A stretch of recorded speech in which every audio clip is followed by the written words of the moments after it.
Di Plato kemarin bahagia itu kan individual. Tapi katanya Farabi, dia punya rumus, tidak mungkin orang bahagia secara sosial tanpa bantuan orang lain. Dan kebahagiaan sosial itu akan jadi sumber kebahagiaan individual. Dan sebaliknya juga, kebahagiaan sosial juga berasal dari kebahagiaan individual.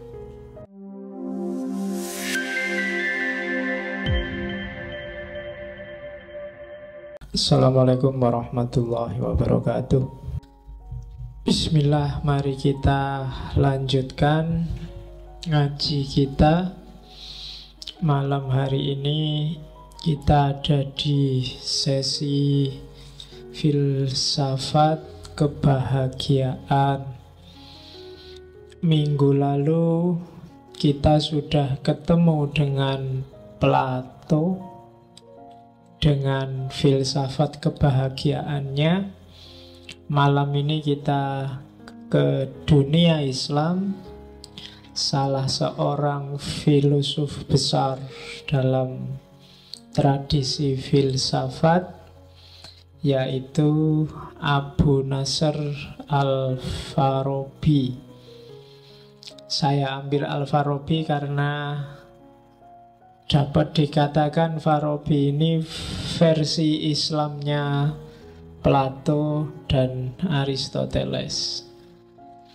Jadi kita lihat bagaimana menerjemahkan pikiran-pikiran para filosof Yunani yang itu hakikatnya tidak ada sangkut pautnya dengan Islam, sekarang diterjemahkan jadi Islam. Nama lengkapnya itu tak tulis di judul, tidak kelihatan, panjang namanya. Abu Nasr Muhammad bin Tarhon bin Uzalah Al-Farabi. Berapa kata itu, panjang ya. Kalau absen di kampus namanya panjang-panjang itu bisa seperempat jam sendiri ngabsen 70 orang. Ya, jadi itu biasa orang Arab ya. Nama bapaknya disebut, nama anaknya disebut, kakeknya disebut, cucunya disebut. Dan ternyata Al-Farabi juga sebenarnya bukan namanya, wong itu tempat kelahirannya di Farab. Jadi ya itu semacam gelar yang disandarkan pada tempat. Ya kalian boleh pakai nama tempat kelahiran masing-masing. Mahasiswa UIN ya pakai Al-Uini. Ya. Kalau santri Sudirman ya Al-Sudirmani. Tidak apa-apa. Farab itu satu tempat, satu daerah yang kalau sekarang masuk wilayah Afghanistan. Cuma Al-Farabi ini bapaknya dari Turki, ibunya dari Persia. Ada beberapa perdebatan di kalangan ilmuwan, jan-jane Farabi ini asli Persia apa asli Turki. Ya karena dia orang besar. Kalau orang besar itu kan rebutan. Ya usahakan kalian juga gitulah. Jadi mungkin kalian aslinya dari Surabaya, apa dari Jogja, apa dari Medan, itu usahakan menyebut nama daerah itu nadanya nada kebanggaan daerah. Jadi orang sana begitu kalian masuk TV, wow itu dari Medan loh, itu kan. Berarti kan kalian kayak Al-Farabi, diperebutkan oleh daerahnya masing-masing. Nah itu Al-Farabi. Biografinya biografi yang hebat sejak kecil. Jadi sejak di kampungnya sebelum dia dewasa, Al-Farabi dikenal anak yang sangat cerdas. Kalau kita kan nakal sejak kecil, kalau Al-Farabi pinter sejak kecil. Dan dia menguasai hampir semua cabang keilmuan yang dikenal saat itu. Mulai cabang-cabang fisika, cabang metafisika, seni, estetika, etika, hampir semua cabang ilmu. Biologi, kimia dia menguasai, terus sampai kedokteran. Dan yang paling populer kan termasuk musik. Dia nulis kitab yang judulnya Musiko Al-Kabir, yang nanti menginspirasi teori-teori musik modern. Dia dikatakan menguasai sekitar 70 bahasa. Tidak tahu bahasa apa aja ya. Tapi 70 itu kan berarti mungkin kalian nama bahasanya aja mungkin tidak bisa hafal. Tapi Al-Farabi menguasai. Jadi mungkin Arab, Inggris, Turkistan, bahasa Farsi, bahasa dia menguasai semua. Tidak kayak kita, TOEFL 400 saja kan tidak lulus-lulus. Bolan baleni 3-4 kali. Ya, mungkin lulusnya karena belas kasihan. Jadi kalau Al-Farabi 70 bahasa. Atau jangan-jangan kita memang nggak pernah serius belajar bahasa. Yang Jawa mungkin mengklaim saya itu Pak, yang paling bagus ya bahasa Jawa. Tidak percaya saya. Kalau berani kamu tak uji bahasa Jawa, mesti juga kamu angkat tangan. Mungkin bangsane Hono Coroko, Kromo Alus, Kromo Inggil, itu kamu angkat tangan mesti.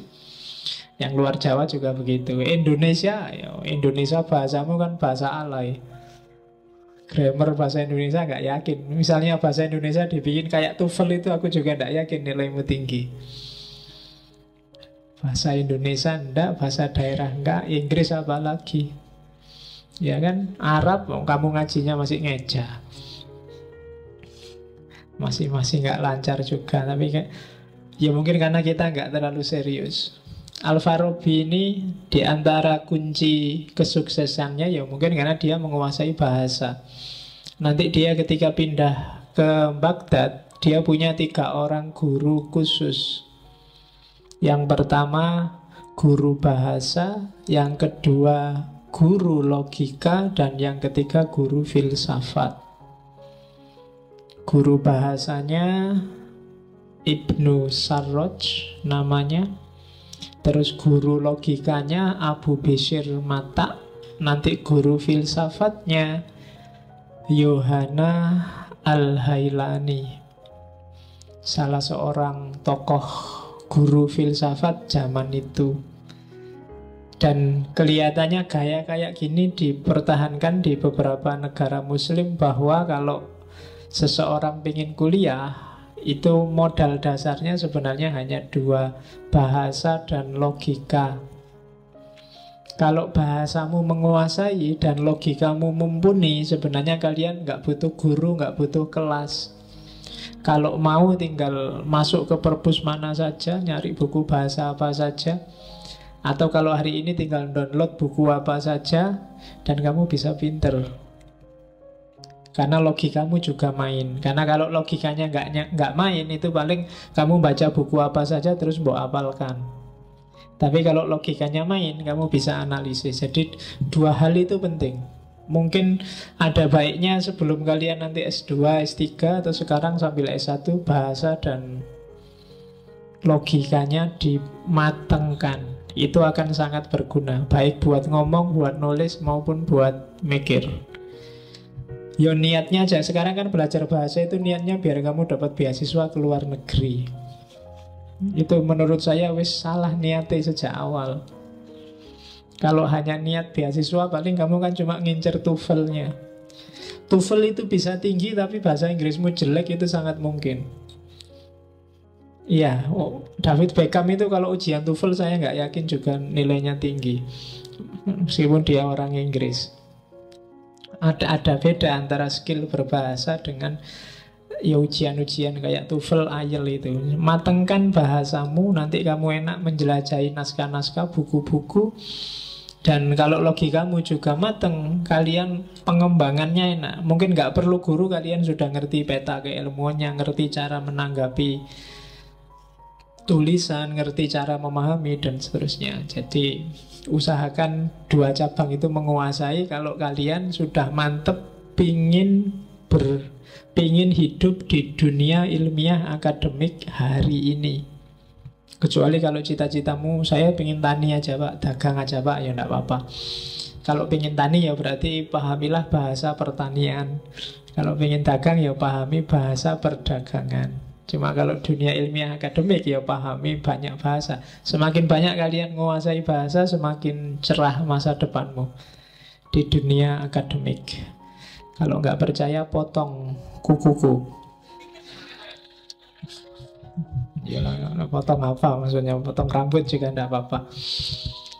Oke, jadi Al-Farabi menguasai 70 bahasa, menguasai banyak cabang keilmuan, dan serius. Kunci suksesnya Al-Farabi itu serius.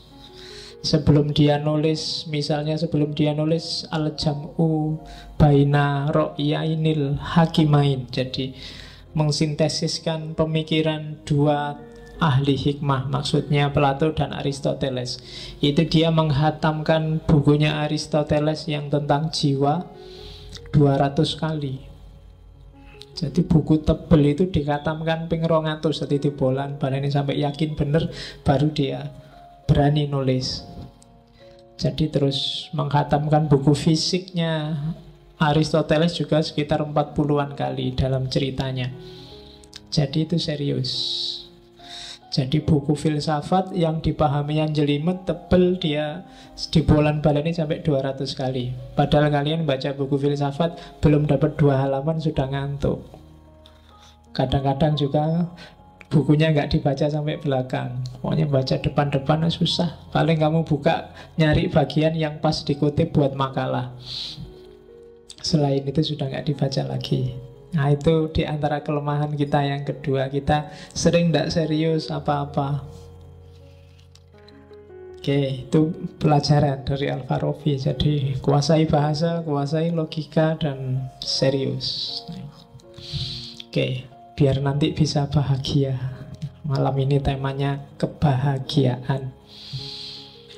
Oke, kita dan ada cerita bagaimana seriusnya Al-Farabi ketika dia menguasai cabang yang tadi saya jelaskan, musik. Jadi Al-Farabi ini kan dari Baghdad, setelah ilmunya matang dia ke Damaskus. Damaskus itu Syria yang sekarang sedang bertahan untuk tidak ditaklukkan oleh ISIS. Syria zaman dulu kan namanya Syam, tempatnya Nabi berdagang. Jadi terus namanya juga dikenal Damaskus. Dari Damaskus Al-Farabi sempat juga ke Mesir, tapi terus balik ke Damaskus lagi. Nah di era-era akhir hidupnya, dia hidup di zaman Saifud Daulah. Jadi Saifud Daulah ini orang yang suka juga sama keilmuan, sehingga Al-Farabi dijamin di istananya. Jadi dia dikasih rumah bagus, dikasih taman bagus.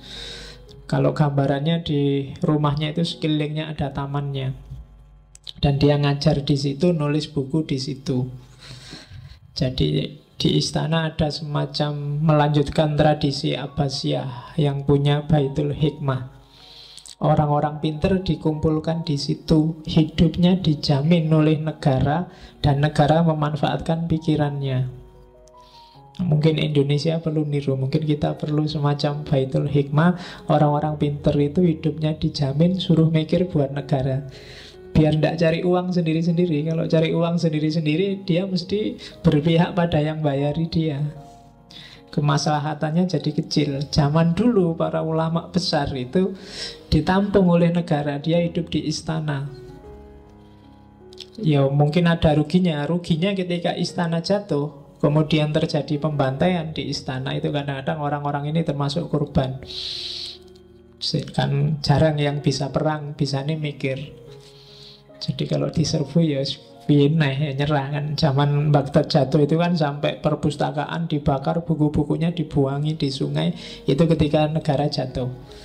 Ya mungkin kalau sekarang tidak harus di istana negara, tapi mungkin taruhlah di mana, di situ berkumpul para filosof, daripada hanya dibayari TV terus gegeran di ILC. Ya kan, nggak ono gunane, paling belani TV-nya. Mending dia dikumpulkan dan pikiran-pikirannya dimanfaatkan oleh negara. Itu yang dilakukan antara lain oleh Saifud Daulah. Nah zaman itu ada cerita. Jadi satu ketika Saifud Daulah ini nawari Al-Farabi, dia pengen ngasih fasilitas. Syekh, sampean pengen apa? Pengen makan enak, pengen rumah bagus? Enggak. Oke lah, sampean tak hibur sekarang, tak undangin ahli-ahli musik terkenal. Nah, saat itu di istana diundanglah ahli-ahli musik yang terkenal zaman itu. Mungkin boyband Arab zaman Saifud Daulah, bangsane Peter Pan, Wali, dan kawan-kawan. Nah, Al-Farabi ini begitu dengar main musik ya dinikmati. Cuma setelah musiknya selesai dia bisa menunjukkan satu-satu. Sampean salahnya di situ, falesnya di situ. Saya no kalau yang kayak gitu. Terus itu modelnya dia kayak jurinya Indonesian Idol itu. Dia bisa nyalain satu-satu. Terus yang main musik kan tersinggung. Luhung saya itu ahli ya, sudah dapat Grammy Award ya, malah disalahkan. Grammy Award zaman itu maksudnya.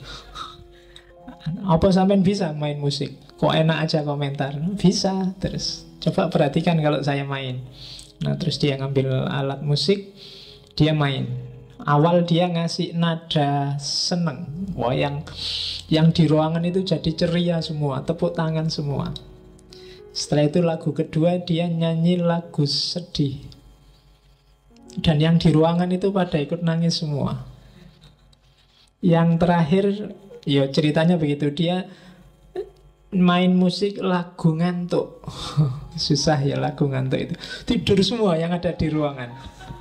Dan ketika semua tidur, terus lagunya selesai, Al-Farabi keluar dari ruangan. Itu salah satu cerita bagaimana seriusnya seorang filosof besar, ahli ilmu besar, tapi juga ahli musik. Itu Al-Farabi.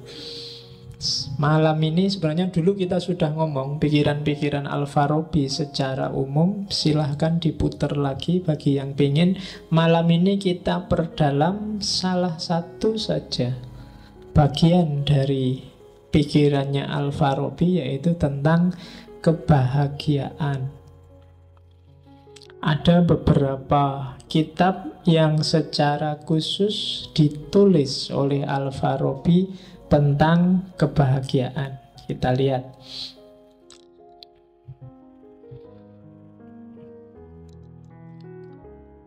Tiga kitab itu yang saya pakai malam hari ini. Yang pertama, ini kitab bisa di-download gratis di internet, asli dalam bahasa Arabnya. Nggak apa-apa lah, yo latihan Arab lah. Oke, gundul lagi Arabnya, nggak ada harokatnya. Oke, yang pertama kitabnya At-Tanbih ala Sabilis Sa'adah, yaitu untuk pengantar tak ambil satu teori, nanti di belakang banyak. Yang kedua kitab yang judulnya Tahsilus Sa'adah.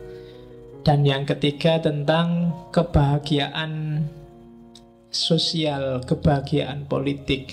Nanti kita ambil dari Ara'u Ahlil Madinah Al-Fadilah, sebuah kitab filsafat politik. Nanti pada saatnya kita akan ngomong. Kalau malam ini kebahagiaan, mungkin yang akan datang entah kapan kita ngomong politik, ideal-ideal politik para ulama zaman dulu. Untuk siapa tahu kita bisa komparasikan sama ideal politik umat Islam hari ini. Yang bikin NII lah, HTI lah, negara Islam, ISIS lah. Nah, para ulama zaman dulu juga banyak yang sudah punya konsep pengelolaan negara, termasuk Ara'u Ahlul Madinahnya Al-Farabi. Ghazali juga nulis Tibrul Masbuk. Kemudian Al-Mawardi juga nulis. Dan pada saatnya kita akan menjelajah ke sana. Cuma malam ini kita ambil dari Ara' itu bagian kebahagiaan sosial. Bagaimana sih hidup bareng-bareng yang bahagia.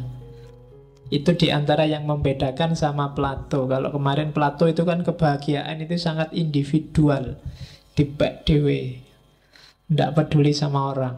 Kalau di Farabi nuansanya sudah mulai sosial. Pengantar ke Tanbih, antara lain kita lihat bagaimana Farabi membedakan antara kenikmatan dan kebahagiaan. Orang awam itu mendefinisikan kebahagiaan, sa'adah itu kenikmatan. Ya, orang hari ini menyebutnya kesejahteraan.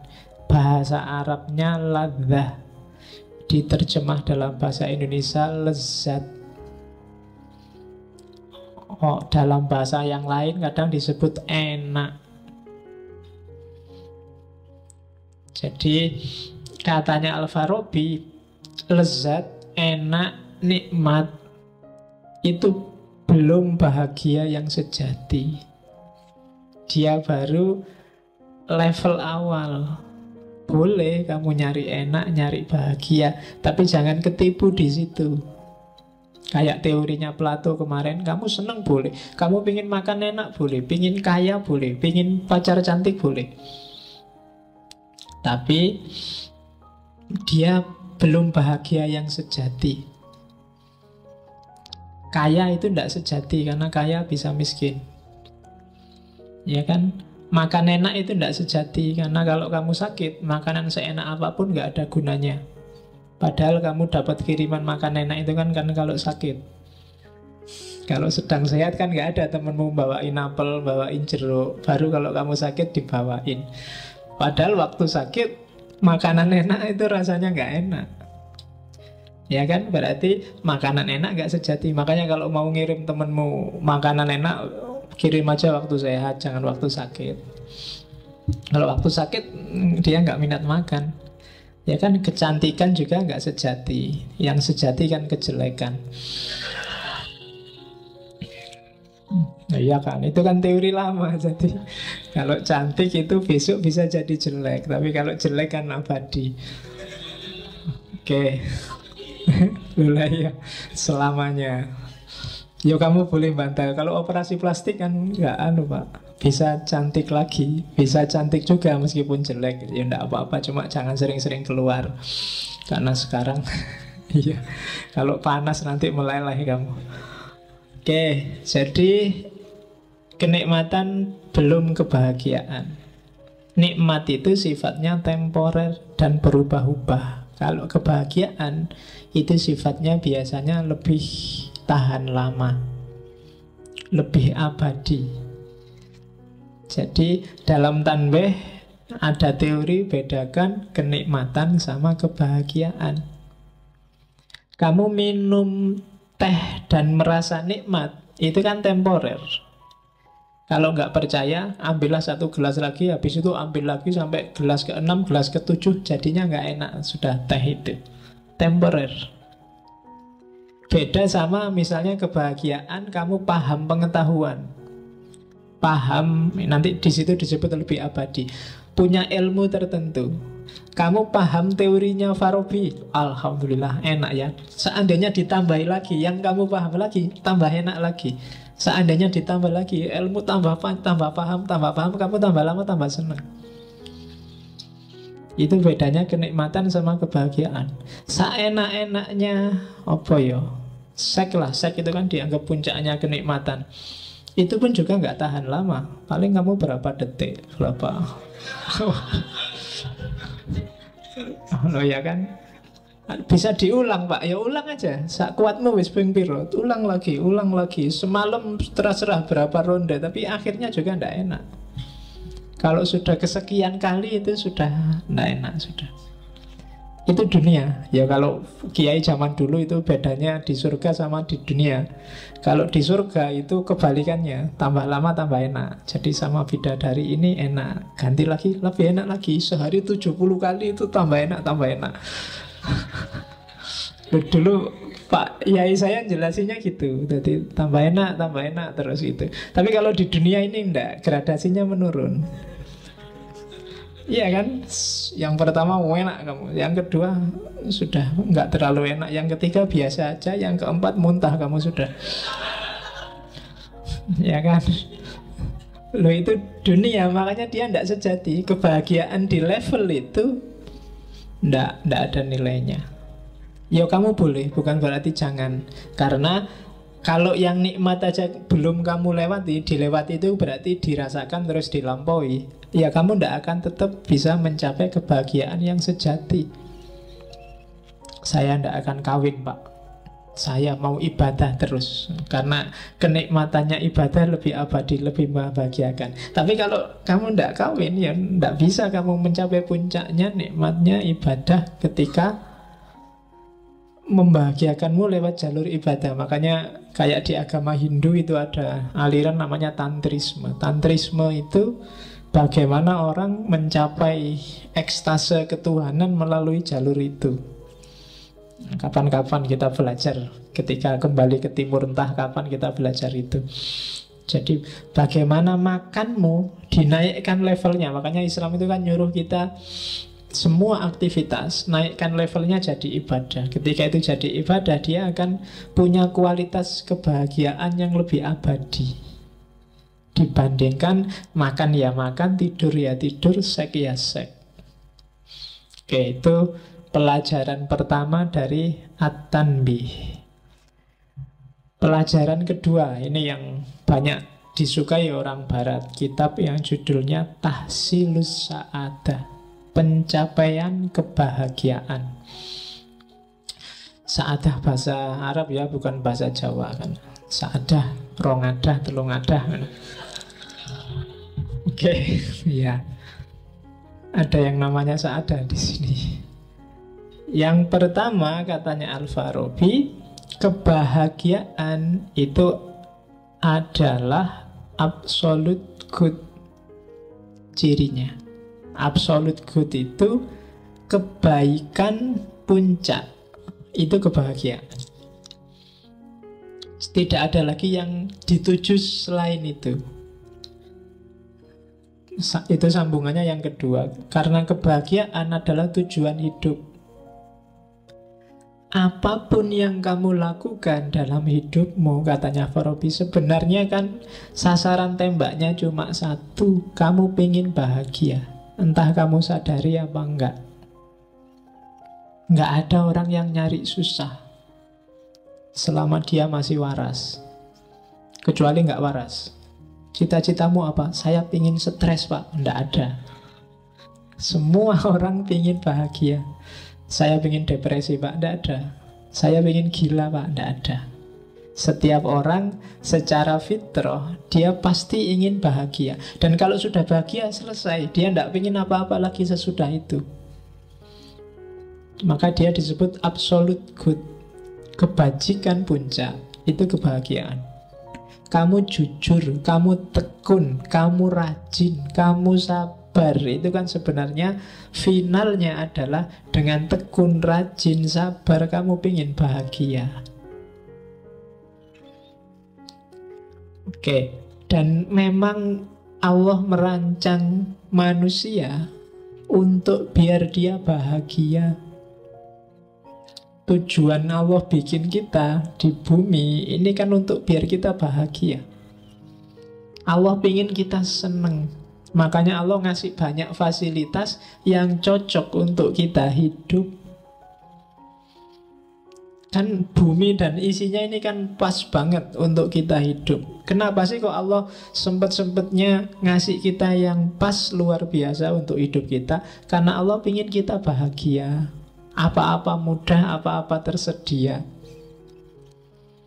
Kalau ada yang kurang kok ndak ada, biasanya karena pokal kita sendiri. Tapi Allah menyediakan full dan nggak ada bayarannya, gratis. Kalian dikasih tangan cuma 2, dikasih kaki 2, dan itu pas. Dan dikasih akal. Akal itu kan luar biasa, nggak ada hewan yang dikasih akal selain manusia. Jadi ya kan kita kan hewan jenisnya, hewan yang berpikir. Jadi Tuhan menciptakan kita itu untuk bahagia. Maka barang siapa galau, bete, sumpek, sedih, kamu sebenarnya sedang melecehkan Tuhan. Kamu sebenarnya sedang menyinggung perasaannya Tuhan. Sudah dikasih macam-macam kok kamu masih bete, kamu masih galau. Itu yang bikin kemarin waktu kamu kecil, waktu kiai-kiaimu selalu bilang bahwa bersyukurlah. Dengan syukur nikmatmu akan ditambah. Karena Seandainya akal kita normal, sebenarnya melihat semua fasilitas dari Tuhan tadi, pasti kita akan bersyukur dan bahagia. Seandainya ada masalah sekalipun, ya mungkin setiap orang tidak ada yang tidak punya masalah. Kalau di persentase, mungkin masalah hidupmu itu tidak ada 10%-nya nikmat dan kebahagiaan yang kamu dapat dari Allah. Silahkan kamu tulis nanti pulang dari sini, sebenarnya problemku itu apa sih? Tesis yang tidak selesai-selesai, atau skripsi yang tidak mulai-mulai, atau apa. Itu problem-problemmu kan seputar-seputar itu aja. Pacar yang nggak dapat-dapat, atau yang sejenis itu kan. Lu itu kalau di persentase dari 100% variabel hidupmu, paling tidak ada 10%-nya. Kamu masih bisa makan enak, masih bisa mandi seger, masih bisa minum teh manis, masih bisa. Banyak orang yang manis saja nggak boleh, teh juga nggak boleh, air putih banyak-banyak nggak boleh, ya kan? Tidur nggak bisa, ngerokok padahal pingin nggak boleh. Ya, bukan banyak yang kayak gitu. 80% hidupmu dan dengan 20% masalah, itu ya tetap kamu harus bersyukur. Maka katanya Farabi, enggak, Allah menciptakan kita untuk bahagia. Maka jangan bikin dia tersinggung dengan kamu tiap hari mengeluh, saya bete, saya galau, aku lagi ndak mood, aku lagi ini. Padahal apa sih yang nggak dikasihin Allah padamu? Tahsilus sa'adah. Jadi capailah kebahagiaan biar Allah seneng. Kayak kalian itu loh, kalau ngasih seseorang, bantu seseorang, dan yang dibantu kok terus alhamdulillah sampean bantu sekarang hidupku beres, aku urusanku selesai semua. Yang bantu kan juga seneng.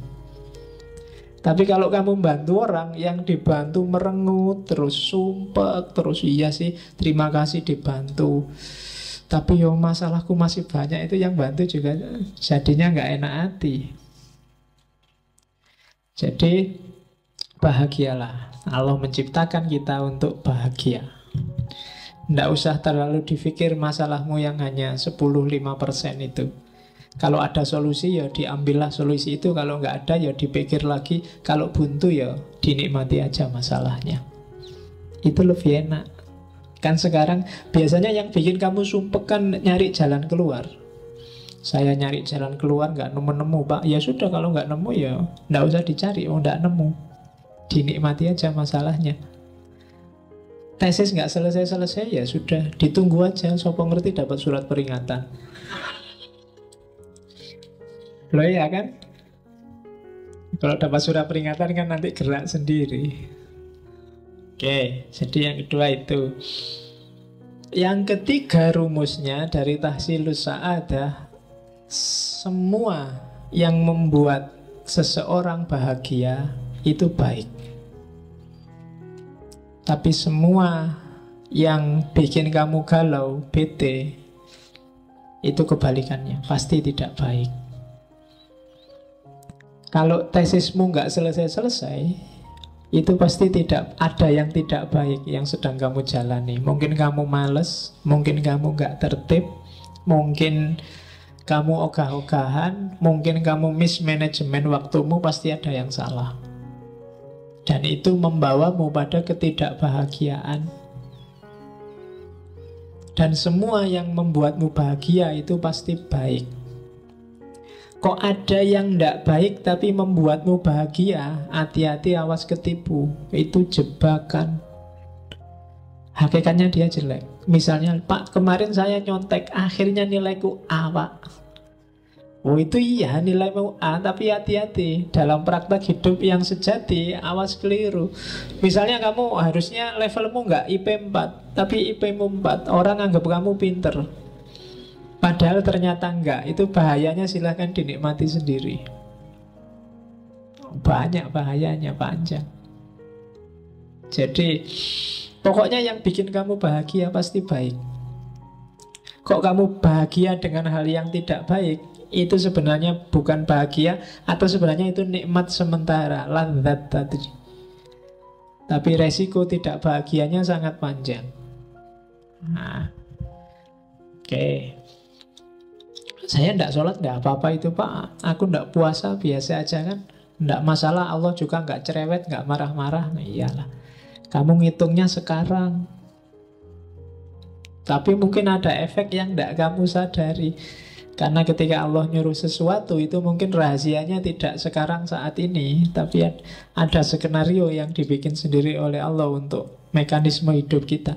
Karena Allah pasti tidak butuh sholatmu, tidak butuh puasamu, tidak butuh zakatmu. Jadi segala yang membuat bahagia itu pasti baik. Atau kebalikannya, kalian melakukan kebaikan kok tidak bahagia ya Pak?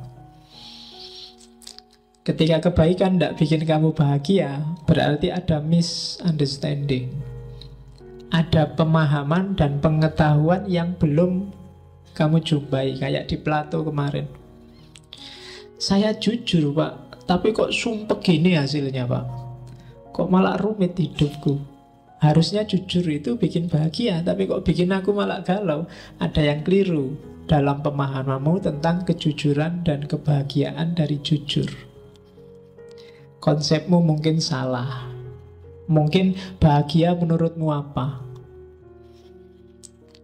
Atau jujurmu itu jangan-jangan bukan jujur yang sejati, tapi jujur yang terpaksa. Atau pasti ada yang keliru. Pokoknya rumusnya katanya Farabi, perbuatan baik hasilnya pasti bahagia. Rumusnya di situ.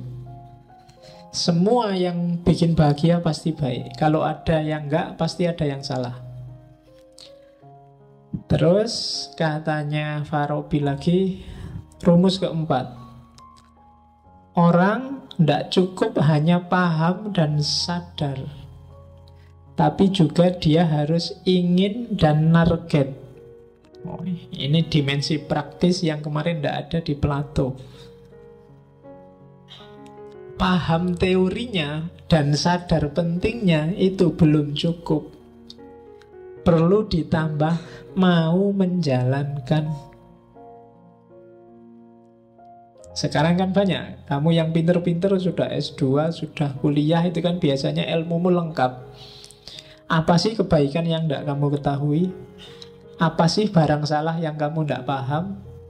Tapi antara paham dan menjalankan ternyata ada jarak. Kamu ngerti kalau puasa Senin Kemis itu bagus, tapi kamu puasa kalau pas lagi ada masalah, sholat tahajud kalau ada masalah. Kan biasanya kamu gitu. Nah, jadi ada jarak katanya Frabinda. Tidak cukup hanya kamu ngerti dan paham teorinya, tapi juga harus niat dan menjalankan isi teorimu. Nanti detail pemahamannya di belakang. Tapi ini penting. Jadi kehendak itu jadi kunci. Kamu ingin bahagia atau tidak? Ada nggak orang yang sasaran hidupnya nggak bahagia? Ada. Termasuk orang yang salah identifikasi tentang apa itu bahagia. Maka nggak cukup paham dan sadar, tapi harus dijalankan. Nggak cukup berteori tentang demokrasi, kamu juga harus hidup secara demokratis. Nggak cukup teori tentang anak soleh, kamu juga harus hidup kayak anak soleh. Saya ngerti Pak, caranya jadi wali biar disayang Allah, biar ya enggak pentingnya. Kamu mungkin belajar Rumi dari Cak Kus, belajar filsafat tiap minggu, belajar hikam selapan sekali itu kan, tiap Selasa apa itu. Kamu tahu dan sadar, waktu ngaji itu kan kamu manduk-manduk. Iya ya, memang kayak gitu, selalu gitu. Tapi keluar dari sini, ndak jalan. Kamu ndak berkehendak untuk menerjemahkan itu dalam kehidupanmu. Dan itu sumber masalah. Kenapa kamu nggak bahagia? Kenapa nggak bahagia? Karena ideal yang ada di kepala dan hatimu ternyata ndak nyambung sama praktek hidupmu sehari-hari. Maka jadi masalah. Kalau menurutmu rokok itu jelek, dan kamu tidak bisa meninggalkan rokok, itu kan siksaan luar biasa. Sambil ngerokok kamu, aduh ini sakit jantung ini, sambil ais nggak menikmati. Iya kan, tidak nyambung, kamu tidak bahagia. Mending kamu anggap serokok ini bermanfaat, bagus bagiku, tidak tahu buat orang lain, pokoknya bagiku bagus. Itu lebih enak rasanya rokok. Tapi kalau sambil ngerokok kamu nonton gambarnya itu, aduh merokok bisa membunuhmu, wah mati ya. Jadi sambil ngerokok kamu mati ini kan itu. Iya. Jadi tidak nyambung. Ideal sama praktek hidupmu harus nyambung. Kalau tidak ya kamu tidak akan bahagia. Maka tidak cukup tahu dan sadar, tapi juga menginginkan dan menjalankan. Itu teori untuk bahagia. Kalau menurutmu mahasiswa itu wajib punya pacar dan kamu tidak punya pacar, itu kan siksaan luar biasa. Mending kamu punya ideologi tidak usah pacar-pacaran dulu, itu malah nyaman. Kamu tidak galau, nggak punya pacar nggak masalah. Memang aku tidak ingin punya pacar. Itu untuk nutupi yang tidak laku. Jadi dalilnya ngono wae. Tadi saya ideologinya beda, nggak setuju pacar. Ya kan? Lo kebalikannya, kalau kamu sudah matok ndak pingin pacaran tapi kok ya jatuh cinta, itu kan ya siksaan luar biasa. Atau kamu ndak pingin punya pacar kok terlanjur punya pacar, itu juga siksaan. Pengen punya pacar nggak punya pacar juga siksaan. Ideal yang di kepala dengan prakteknya nggak nyambung. Jadi jangan seneng-seneng kamu ilmumu tambah banyak tiap minggu, tiap bulan. Kalau kebenaran dan kebaikan sudah jadi referensimu, tapi tidak jadi targetmu, nggak jadi sumber perilakumu, itu juga ada jarak. Itu yang bikin kamu galau secara nggak sadar kadang-kadang. Jadi mending orang nggak ngerti apa-apa, lebih nyaman. Tapi semakin luas ilmumu, pertanggungjawabannya semakin panjang, termasuk secara individual. Nah, jadi kalau memang merasa wah berat ya Pak, besok nggak ngaji lagi, nggak apa-apa. Tambah pinter, tambah sumpek ternyata Pak. Ya, oke. Cuma kalau nggak ngaji, ya, kualitas hidupmu nggak akan meningkat. Problemnya di situ. Jadi biar kualitas hidupmu meningkat, ya step by step. Jadi sekarang saya paham dulu Pak, nanti kalau siap tak laksanakan. Sambil ditegesin itu. Karena hidup itu kan memang harus begitu. Ya diterima aja, misalnya pacarmu jelek, ya sekarang jelek dulu Pak, tapi tidak apa-apa besok kan bisa naik lagi. Lo kan gitu hidup itu, step by step. Oke. Dan kadang-kadang kita kan suka menipu diri kayak gitu. Jadi pacarnya biasa-biasa dibilang kamu yang paling cantik. Nah itu membohongi diri dan membohongi pacarmu. Mending kamu bilang kamu tidak paling cantik, tapi ya kamu yang mau sama aku. Yang lebih cakep tidak mau. Loh, itu lebih realistis, tidak apa-apa. Daripada kamu membohongi diri dan membohongi orang lain. Itu kan kebohongan publik, kamu bisa dituntut. Oke. Terus ya kebalikannya rumus yang di atas, maka saat orang tidak ingin bahagia atau tidak terlalu ingin bahagia, maka yang ia lakukan pasti jelek, pasti buruk. Kalau ada orang ndak, aku pengen rusak, aku pengen kacau hidupku, aku pengen tidak bahagia, itu pasti yang dia temukan hanya kejelekan. Itu kebalikannya teori yang di atas. Maka tidak usah merasa bersalah kalau kamu cita-citanya pengen bahagia. Hati-hati, biasanya yang muda-muda yang masih bergairah pengen alternatif, cara berpikir alternatif. Ya boleh, cuma hati-hati kalau ujungnya bukan kebahagiaan, katanya Al-Farabi, yang kamu temui di jalannya itu barang-barang jelek. Nanti dipahami di belakang kenapa bisa begitu. Terus kapan bahagia itu terjadi? Bahagia terjadi ketika jiwamu termanifestasikan kayak di Plato kemarin, jiwamu terimplementasikan secara sempurna, optimal.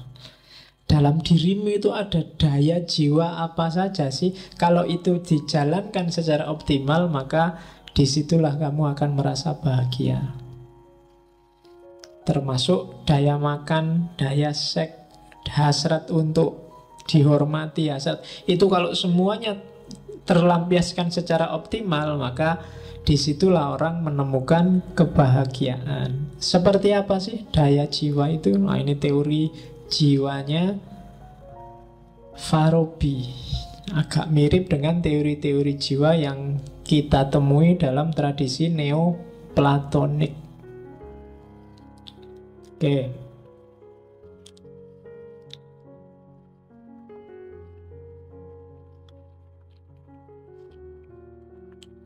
Yang pertama, rohanimu itu punya daya gerak. Jasmani itu kan hardware-nya, software-nya rohani. Dan software ini, daya pertama, kekuatan pertamanya adalah kekuatan menggerakkan. Menggerakkan untuk makan, menggerakkan untuk cari selamat, bergerak untuk berkembang biak. Itu daya jiwa. Dan itu otomatis kalian miliki, tidak perlu belajar. Sifatnya instinktif. Makan itu instinktif. Bayi baru lahir sudah punya insting untuk makan. Dia nggak perlu diajari, nggak perlu ibunya maksain ngasih makan. Dia sudah begitu mulutnya disentuh oleh makanan atau oleh apa ngomongnya ibunya itu, dia langsung ya. Jadi dia langsung bisa ngenyot, nggak perlu diajari bapaknya. Jadi otomatis langsung. Loh, itu insting. Ya, dulu bapaknya juga insting juga, tapi nggak perlu. Itu daya gerak namanya. Itu otomatis, dorongan jiwanya otomatis. Kamu nggak pernah belajar kan, yang cowok suka cewek, atau lihat itu kamu kepingin itu kan. Cuma itu sudah insting. Nah, itu lapar juga gitu, makan itu kan dayanya. Kalau ada makanan kamu pingin. Kalau nggak makan lama, perutmu meronta-ronta minta makan. Nah, itu tanpa belajar. Gurumu nggak pernah ngajari, besok kalau sudah jam 12 siang kamu belum dikasih apa-apa, berarti itu namanya lapar, carilah makanan. Nggak, otomatis itu sudah. Kamu lapar ya nyari makan. Bayi itu kalau nggak dikasih makan mungkin megang apa dimakan, dibawa ke mulut, itu insting. Termasuk untuk memelihara, menghancurkan, dan seterusnya. Itu banyak yang sifatnya instinktif. Ya termasuk, saya lupa baca di filosofi apa, daya untuk melupakan sesuatu itu instinktif. Pengalaman yang jelek-jelek itu kadang kamu lupa, atau pengalaman yang tidak penting itu kamu lupa, itu insting. Tidak semua pengalaman teringat, dan biasanya dia masuk ke bawah sadar. Itu insting. Kamu kan nggak pernah secara sengaja, ini tak taruh di bawah sadar, ini taruh di atas sadar, ini taruh di samping sadar, nggak pernah. Itu insting. Jalan aja. Mana yang penting, tidak penting, akalmu langsung mensortir. Itu insting. Gerak untuk berkembang biak juga begitu, itu insting. Jadi kamu nggak perlu belajar, Pak, gimana ya Pak caranya kawin? Nggak usah, kamu mesti bisa. Nggak perlu dipelajari khusus, nggak perlu kamu nyari buku tentang itu, apalagi yang ada gambarnya. Ya, oke. Jadi daya gerak itu dari dalam, bukan dari luar. Yang luar itu cuma menstimulasi yang dalam. Jadi mungkin kalian nonton gambar apa, terus yang dalam tergerak, itu kan yang gerak sebenarnya dalam, yang itu hanya menstimulan aja. Karena ada juga yang nonton gambar nggak tergerak. Ya, yuk gambar apa dulu? Oke, yo. Saya nggak tahu ya, kalau saya ngomong gini yang muncul di kepalamu gambar apa kira-kira? Lu jangan salah, yang kamu masukkan di kepalamu itu ada sisanya loh, kelihatan. Jadi yang pernah lihat gambar kayak gimana mesti wah, gambar yang kemarin dilihat muncul, atau yang dulu disimpan muncul lagi. Oke. Daya untuk memori mengoleksi yang ingin dikoleksi juga sifatnya insting. Kalian berangkat dari kos-kosan sampai masjid sini, misalnya ketemu berapa orang tadi, berapa motor, berapa mobil, kan kalian nggak bisa nyebut. Kenapa? Secara naluriah itu sama memorimu nggak direkam, kecuali yang secara sengaja kamu rekam. Kalau insting ini ndak ada, mungkin kamu repot sendiri. Tiap kali lihat sesuatu masuk ingat, tiap kali bingung dewe, datamu mesti ruwet di dalam. Oke, makanya orang jenius itu kadang sumpek sendiri hidupnya. Apa-apa ingat, apa-apa paham, itu kadang juga susah. Lebih enak agak on kayak kita ini, lebih nyaman. Nggak ngerti, nggak terlalu paham. Ada orang gegeran debat, ya kita melongo aja ngomong opo kui. Ya, ya kan? Yang debat stres, kita nyaman-nyaman aja, wong nggak ngerti apa-apa. Kadang-kadang itu penting. Itu daya jiwa juga untuk menyelamatkan diri. Jadi untuk keselamatan kadang-kadang ada daya-daya semacam itu. Yang kedua, daya mengetahui. Jadi ini yang disebut intelek, intelijensi. Jadi intelijensi itu kan isinya selain yang empiris sama yang rasional. Rasional nanti daya berpikir itu masih ada naluri, ada intuisi, ada imajinasi dan lain sebagainya. Jadi merasa kasihan, merasa tidak nyaman, itu daya jiwa juga. Suka dan tidak suka, itu daya jiwa juga. Terus daya yang ketiga, daya mikir. Ya kalau di Al-Farabi, mikir itu ada akal praktis, ada akal teoritis. Akal praktis itu mikir yang sifatnya langsung dijalankan. Akal praktis itu, waduh, kok pengen ke belakang ya? Ini jauh di sana ya. Wah, nanti aja lah kalau sudah selesai Itu akal praktis. Waduh, tehnya kok habis ya? Oh ini padahal sudah kosong gue enaknya gimana? Keluar dulu sebentar ke depan ono angkringan itu balik lagi. Itu akal praktis. Daripada ngantuk, itu akal praktis. Mikir yang sifatnya hubungannya sama praksis. Namanya akal praktis. Yang kedua ada akal teoritis. Akal teoritis itu isinya tiga. Yang pertama akal potensial, yang kedua akal aktual, yang ketiga akal mustafad.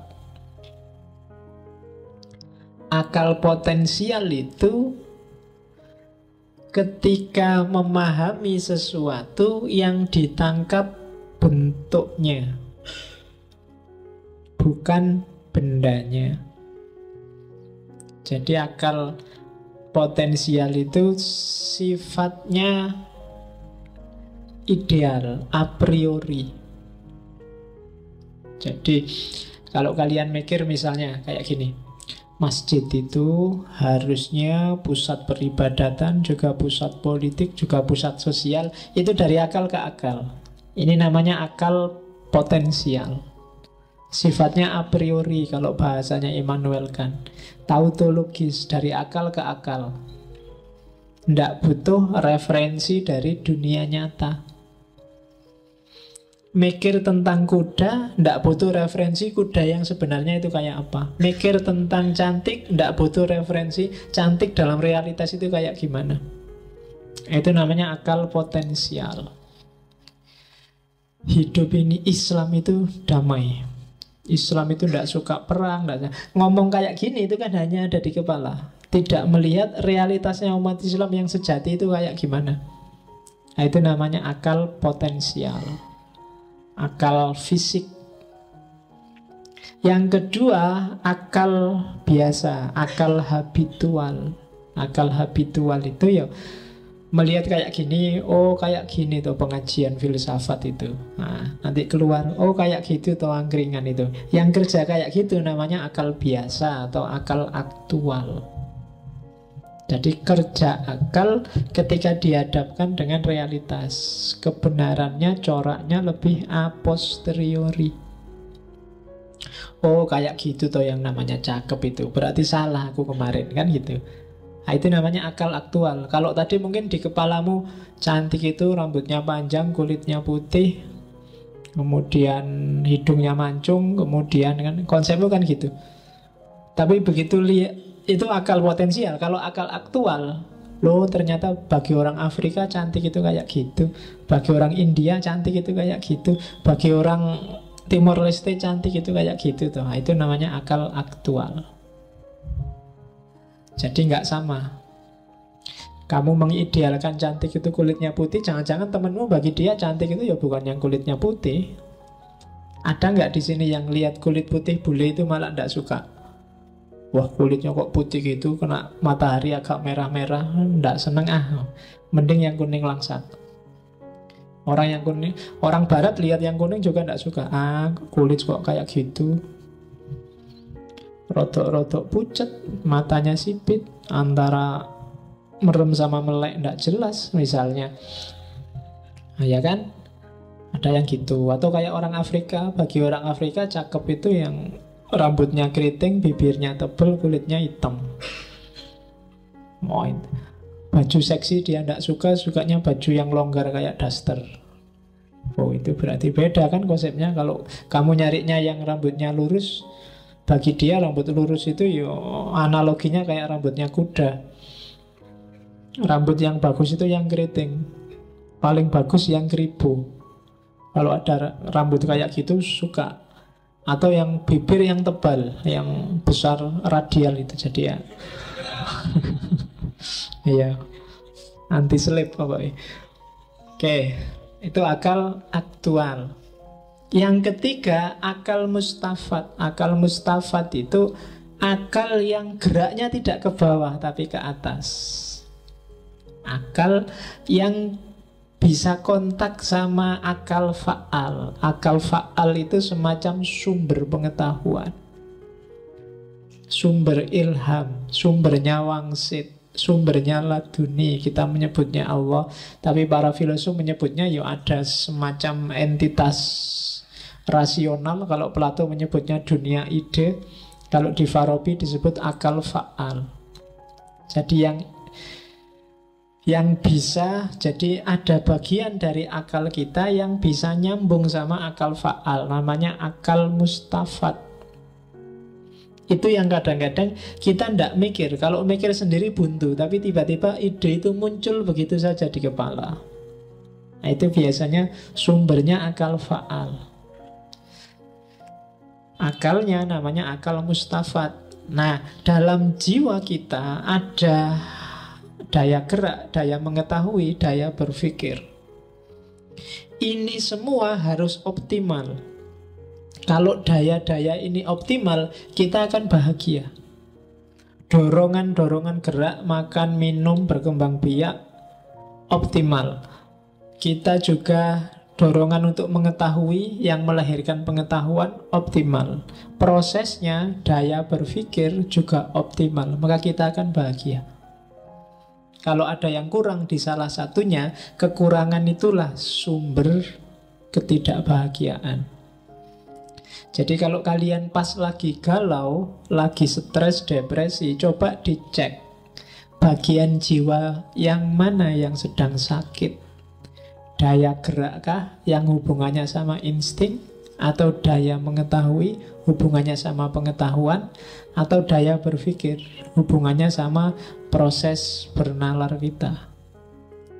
Jangan-jangan kita salah mikir, jangan-jangan kita pengetahuannya yang keliru, atau jangan-jangan ada unsur-unsur instinktif naluriah yang tidak terpenuhi.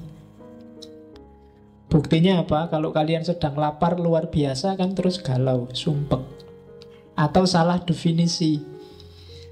Misalnya kalian menganggap teroris adalah santri yang ngaji filsafat kemudian nggak lulus misalnya, terus kalian merasa, wah aku ngaji filsafat dan nggak lulus, jangan-jangan aku teroris. Nah, itu salah definisi, pengetahuannya keliru.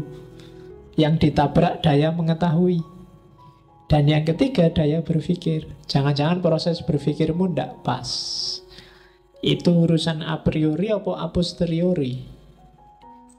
Kan misalnya kamu punya rumus bahwa Islam itu agama damai, terus kamu lihat fakta bahwa ternyata kok banyak umat Islam yang ngamuan ya, banyak tawuran ya, itu kan tabrakan, ditelusuri di mana, dan itu kan bikin galau. Nah, kalau kalian ngerti positioningnya, kamu nggak terlalu galau. Islam agama damai itu kan levelnya akal potensial, ideal ada di kepala. Tapi dalam prakteknya mungkin tidak sejernih itu, sudah dipengaruhi macam-macam secara aktual. Kepastian benernya ya mari dikejar. Mungkin kadang-kadang kita juga butuh akal mustafat. Gimana sih inspirasi dari yang atas? Ilham, wangsit, dan seterusnya. Nah, itu daya yang ada jiwa kita. Kontrollah daya-daya itu, maka hidupmu akan bahagia. Kuasai itu. Dengan menguasai ini, maka dimensi fisik akan ikut. Jadi ini asumsinya kayak Plato kemarin. Bahagia hidupmu itu kuncinya di jiwa. Kalau jiwanya beres, fisiknya juga beres. Oke, terus nah, ini yang khas dari Farabi, ada namanya kebahagiaan sosial. Kalau di Plato kemarin bahagia itu kan individual. Tapi katanya Farabi, dia punya rumus, tidak mungkin orang bahagia secara sosial tanpa bantuan orang lain. Dan kebahagiaan sosial itu akan jadi sumber kebahagiaan individual. Dan sebaliknya juga, kebahagiaan sosial juga berasal dari kebahagiaan individual. Caranya apa? Ya saling kerjasama. Kalau Farabi punya istilah, ada al-ijtima al-fadil, ada al-madinah al-fadilah, dan ada al-makmurah al-fadilah. Kalau ijtima al-fadil itu komunitas, kelompok masyarakat. Kalau Madinah Fadilah itu satu kota, satu wilayah. Kalau al-makmurah al-fadilah itu satu negara. Syukur-syukur bisa satu dunia. Jadi selain kebahagiaan level individu, kita juga harus bahagia secara kelompok. Kalau enggak, kebahagiaan individumu enggak akan sempurna. Jadi di level al-ijtima al-fadil, kebahagiaan kelompok tidak akan sempurna kalau kebahagiaan kotanya tidak sempurna. Kebahagiaan kota tidak sempurna kalau al-makmurahnya, kebahagiaan negaranya nggak sempurna. Ya kalian bisa a priori, alah Indonesia nggak ada hubungannya sama kebahagiaanku Pak. Tapi kalau Indonesia kacau, kebahagiaanmu tidak akan sempurna. Kalau Jogja kacau, ngaji kita juga tidak akan aman, tidak akan sempurna. Mungkin pamit aja ya kita libur, yang ngaji khawatir aku malam-malam ya kan, mungkin bisa begitu. Jadi kebahagiaan kita tidak akan sempurna tanpa kebahagiaan sosial. Ngaji ini aja, kalau tidak bahagia secara sosial, mungkin tidak lama juga akan bubar. Maka di ngaji ini harus ada kebahagiaan sosial. Kalau enggak ya ngapain? Apalagi ngaji jadi sumber galau. Wah, mending kita bubar. Tidak lama pasti bubar. Apalagi yang volunteer kayak gini kan, bebas, tidak ada bayarnya. Kalau di kampus kan mungkin kalian terpaksa wis kadung bayar ya Pak. Tidak kuliah nanti gak lulus-lulus kan, ada paksaan gitu. Tapi kalau ngaji ini kan volunteer. Tidak bahagia ya tidak usah ikut, tidak apa-apa, wong tidak ada yang maksa. Itu kebahagiaan kelompok. Kelasmu juga harus bahagia. Kalau kelasmu tidak bahagia juga tidak akan optimal. Individumu tidak akan bahagia. Nah, kelompok bisa bahagia kalau kotanya bahagia. Kamu tidak bisa cuek, tidak ada hubungannya Pak Jogja ini mau banjir, mau gunung meletus, mau gempa, saya tetap bahagia. Tidak bisa. Kalau lingkungan sekelilingmu tidak bahagia, kamu tidak akan bahagia. Kalau tetanggamu stres, kamu juga tidak akan bahagia. Temen kosmu stres terus semalam nyanyi, gitaran, nyetel tip tinggi-tinggi, ya kamu tetap tidak bisa bahagia. Kamu nggak bisa bilang bukan urusanku, stres-stres dewe, ora iso. Kamu mesti juga terganggu. Akhirnya kamu juga ikut stres, ya kan? Kamu yang stres mempengaruhi temenmu yang lain. Gainan ini nesu terus ya, temennya yang dinesoni juga bales nesu. Akhirnya di kelas juga gitu, nesu-nesunan. Dosennya kejem lagi, susah lagi, rame lagi, gegeran lagi. Akhirnya tidak bahagia semuanya. Jadi kebahagiaan individual harus ditopang oleh kebahagiaan sosial. Ini yang tidak ada di Plato, tapi disebut oleh Aristoteles. Dan untuk kebahagiaan ini, kalau yang ini dari Ar-Ra'u Ahlul Madinah, maka komunitas, negara itu usahakan atributnya adalah al-fadilah, negara yang utama. Negara yang utama itu masyarakatnya punya pengetahuan untuk bahagia dan praktek hidupnya juga membahagiakan. Saling bantu untuk bahagia. Itu berarti Ahlul Madinah Al-Fadilah. Di bawah Madinah Al-Fadilah ada Madinah Al-Jahilah. Kalau Madinah Jahilah itu masyarakatnya tidak punya pengetahuan untuk bahagia, maka tidak mungkin dia bisa bahagia. Di bawah Jahilah ada Madinah Al-Fasikoh.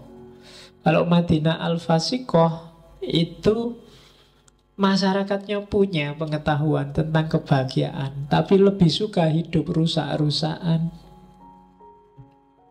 Pinter-pinter, ulamanya banyak, profesornya banyak, tapi gaya hidupnya rusak.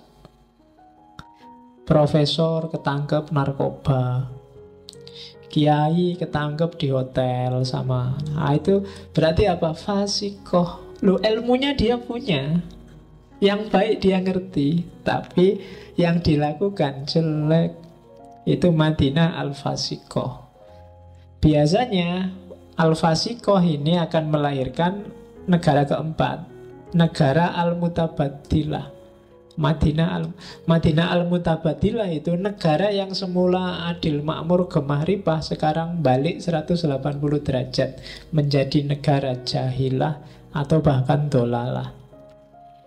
Kalau yang terakhir, yang dolalah, itu negara yang masyarakatnya sudah sesat, pemimpinnya sesat, dan dia diikuti juga oleh yang lain, sehingga yang lain juga ikut sesat. Nah, itu namanya Al-Madinah Ad-Dolalah.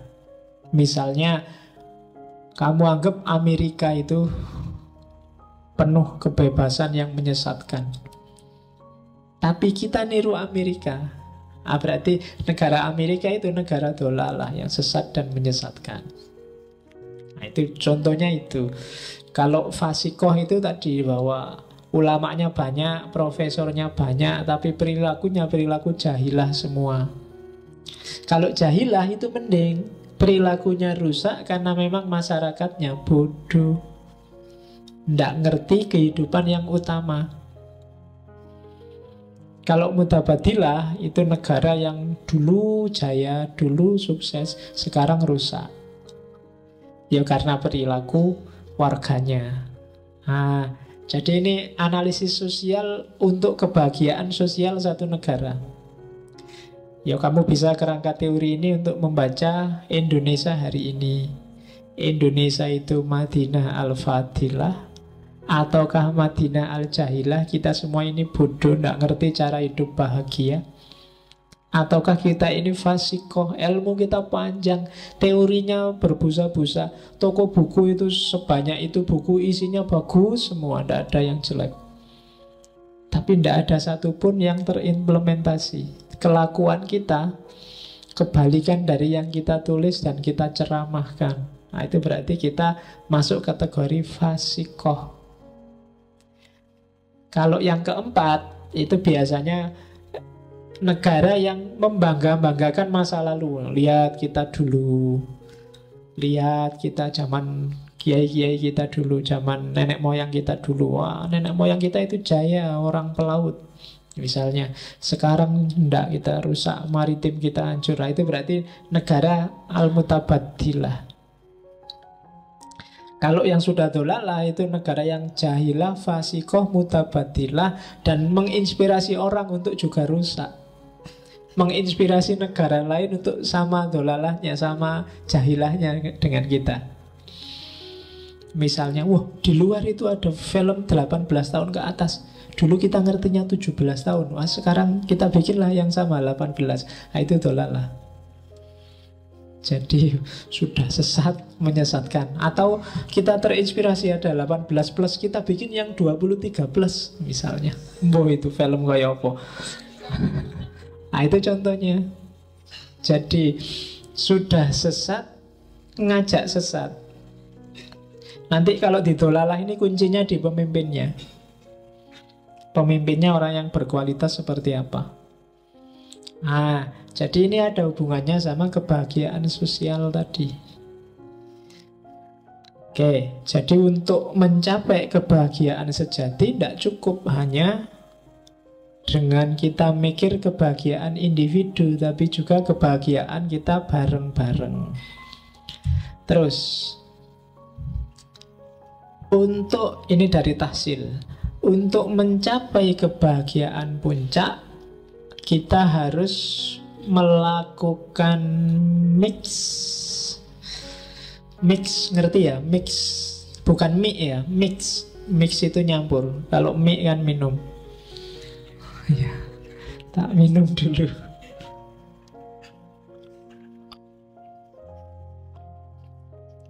Mix antara keutamaan teoritis, keutamaan kadang juga diterjemahkan kebajikan, bahasa Inggrisnya virtue. Keutamaan berpikir, keutamaan akhlak, keutamaan moral, dan keutamaan praksis amaliyah. Oke, satu-satu. Apa sih keutamaan teoritis itu? Ya pengetahuan. Punyalah ilmu kalau pengen bahagia. Kuncinya hidup ini ada di ilmu. Rumusnya kalau bahasanya Farabi, apa saja sih yang berharga untuk dijadiin ilmu biar kita bahagia? Ya semua ilmu. Baik itu tentang being itu segala hal yang ada, atau tentang fisik, fisika, barang-barang yang bisa dijangkau oleh panca indera, atau metafisik, segala yang di luar jangkauan panca indera, atau tentang intelek. Intelek itu kemampuan manusia, dimensi rohaninya, atau tentang intelligible. Intelligible itu segala yang bisa dipahami dan difikirkan oleh manusia, fikirkanlah. Jadi kunci pertama untuk bahagia, perdalam pengetahuan. Semakin orang wawasannya luas, semakin kesempatan dia untuk bahagia juga luas. Semakin kita wawasannya sempit, semakin kebahagiaan kita juga sempit. Kalau kamu ngertinya bahagia itu hanya makan dan minum, ya yang kamu kejar hanya itu. Atau makan minum seks, ya kamu ngejarnya hanya 3 itu. Atau makan minum harta, ya kamu ngejarnya cuma 3 itu. Tapi semakin wawasanmu luas, semakin kamu ngerti bahwa bahagia itu nggak cuma itu. Bahagia juga variabelnya bisa di-ranking, mana penting, mana tidak penting, dan seterusnya. Terus kebahagiaan juga akan berujung pada Tuhan sebagai kebahagiaan puncak. Kenapa? Ya ini nanti Farabi yang mewarisi Aristoteles dengan teori supreme ultimate cause. Jadi sebab puncak. Ilmu apapun itu kan nanti akhirnya juga dari sebab pertama. Karena ilmu itu kan rumusnya sebab akibat. Sebab akibat, nanti yang sebab ini jadi akibat, ada yang menyebabkan lagi. Yang sebab ini yang menyebabkan tadi dia jadi akibat, ada yang menyebabkan lagi terus. Dan di ujung ada ultimate cause, dan itulah Tuhan. Jadi maka pengetahuanmu apapun, kalau kamu ingin bahagia, orientasinya harus ke Tuhan, harus menuju Allah. Jangan ada ilmu, jangan ada pengetahuan yang bikin kamu malah jauh sama Allah. Berarti kamu menjauh dari kebahagiaan. Karena arah logisnya pengetahuan, arah logisnya ilmu itu menuju Allah. Misalnya, apa wis ilmu fisika, ilmu tentang hewan. Hewan itu ada sebabnya hewan ya bapaknya hewan disebabkan oleh kakeknya hewan disebabkan oleh buyutnya hewan disebabkan oleh canggahnya hewan disebabkan oleh apa ndukure canggah, gantung sewur disebabkan oleh bapaknya gantung sewur dan seterusnya. Terus sampai ujungnya pasti ketemu Allah, ultimate cause. Belajar tentang laptop ini ya asalnya ini mereknya apa? Mereknya Dell. Iya toh. Aslinya mungkin rakitan Singapura. Singapura ini bahannya dari apa, terus sebabnya dari mana, sumbernya dari mana, sumber itu dari mana, terus puncaknya pasti ketemu Allah. Setiap ilmu sadari hierarki puncaknya. Nah, itu berarti ilmumu akan semakin mendekatkanmu pada Allah. Itu bahasanya Farabi, ultimate cause. Prosesnya gimana? Yo, pemahaman semacam ini itu bukan pemahaman yang luar biasa, katanya Farabi. Bisa diperoleh otomatis. Anak kecil aja juga ngerti kalau bapak dari kakek dari simbah terus ke atas. Dan pasti ada ujungnya, nggak boleh nggak ada ujungnya. Nggak masuk akal kalau nggak ada ujungnya.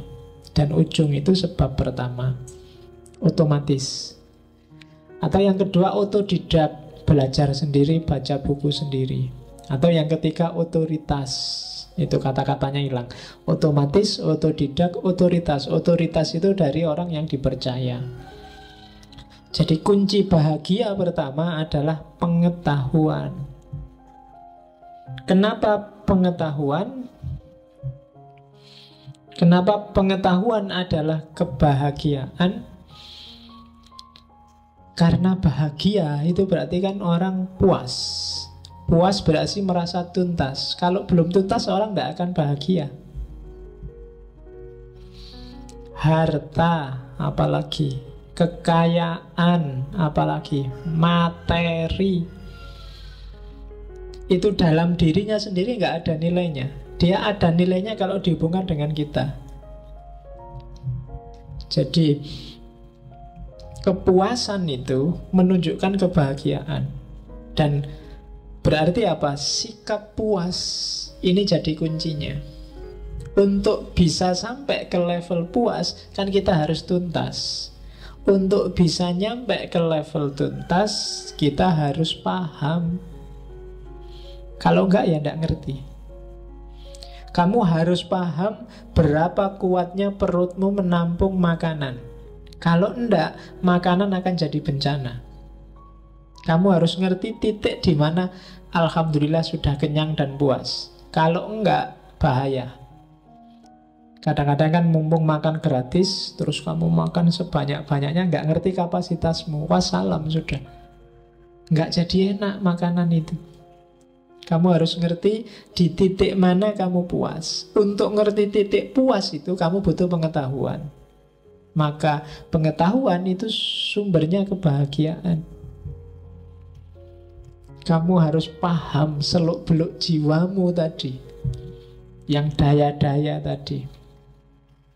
Oke, ketika pengetahuan sudah lengkap, kamu ngerti porsimu dan proporsimu, hidupnya jadi enak. Oh, kapasitasku sekian, berarti makanku paling banyak ya 2-3 piring lah. Kecuali ya kalau gratis boleh lah ditambah 2,5, 3,5. Kemudian minumnya segelas, ya kalau mumpung gratis ya bawa 2 gelas lah. Kalau masih boleh ngambil lagi, bawa plastik atau bawa botol sendiri misalnya. Lo itu kan fakta paling enggak ngerti. Lo ketika kamu tahu batas, berarti kalau sudah 3 piring sudah, jangan dilanjutkan 4 piring. Kalau dilanjutkan 4 piring, dia akan jadi sumber masalah, nggak jadi bahagia, nggak jadi puas. Istri cukup 1, kekuatanku 1. Kalau 2 enggak nyampe, nggak kuat. Itu ngukur kekuatan sendiri. Ya poligami kan boleh aja, katanya Quran boleh, tapi ukur kapasitas. Nah, wah kalau istrinya 1, lah kalau satu-satunya sedang libur, nggak ada cadangannya Pak. Apa-apa itu kan ada cadangan. Wong ya kan listrik mati ada genset kan tetap nyala. Lah kalau istri 1 off kan satunya on. Kalau dua-duanya off ya berarti harus ada yang ketiga Pak. Jadi ya. Oh, iya. Iya, mikirnya sampai ke situ. Oke ya, jadi sumbernya kebahagiaan itu pengetahuan. Kenapa pengetahuan? Karena dengan pengetahuan kamu ngerti batas, kamu ngerti titik puas, kamu ngerti kapan itu tuntas, kapan itu belum. Nah, di situ kuncinya kebahagiaan. Termasuk jiwa harus sempurna, implementasinya harus tuntas, dan seterusnya. Itu juga semua butuh pengetahuan. Kenapa tadi kamu sabar, kamu jujur kok merasa masih sumpek? Pengetahuanmu yang kurang tentang kejujuran dan kesabaran. Belajar lagi. Kamu sedang salah paham. Harusnya kamu pasti bahagia kalau sudah jujur. Nggak ada, saya menyesal Pak, jujur. Gara-gara jujur terus ada masalah. Enggak, mungkin kamu salah paham. Coba ditambah lagi pengetahuannya. Jangan-jangan itu bukan masalah. Jangan-jangan kalau kamu nggak jujur, masalahnya lebih besar.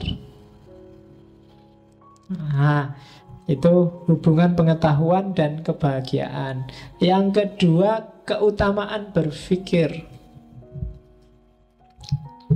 Oke, berpikir itu apa sih? Berpikir itu kan menemukan yang penting dan baik untuk hidup kita. Kita mikir itu kan selalu begitu. Nyari yang enak, nyari yang pas, nyari yang sesuai untuk hidup kita. Biar mendukung kebahagiaan, usahakan, katanya Farabi, berpikirlah hanya tentang yang baik-baik dan utama-utama. Dan pertahankan ini untuk jangka waktu yang lama. Jangan mikir yang remeh-remeh, yang tidak ada gunanya, yang tidak penting, tidak penting. Biasanya itu sumber kamu tidak bahagia. Tiba-tiba kamu galau. Kenapa kok kamu galau? Kasihan Saipul Jamil Pak di penjara. Ngapain kamu ikut mikir? Penting tidak Saiful Jamil bagimu? Tiba-tiba kamu kok ikut galau. Ngapain kamu kok kelihatan marah gitu? Itu loh Pak, lihat TV, ILC, gegeran. Masa nggak sadar? Loh kamu galau untuk hal yang apa? Ya itu penting buatmu, utama buatmu. Apa ndak ada yang lebih utama, yang lebih baik?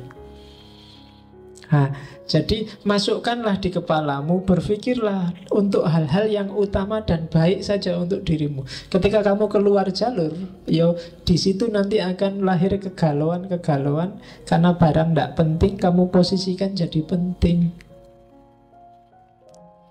Barang tidak urgent kamu jadikan urgent. Bahkan nanti katanya Al-Farabi, kalau kebaikan dan keutamaan ini bisa tahan lama, sampai lama kesimpulanmu ini tetap baik, ini tetap utama. Hal yang kamu sebut tetap baik dan utama itu kalau bisa jadikan undang-undang.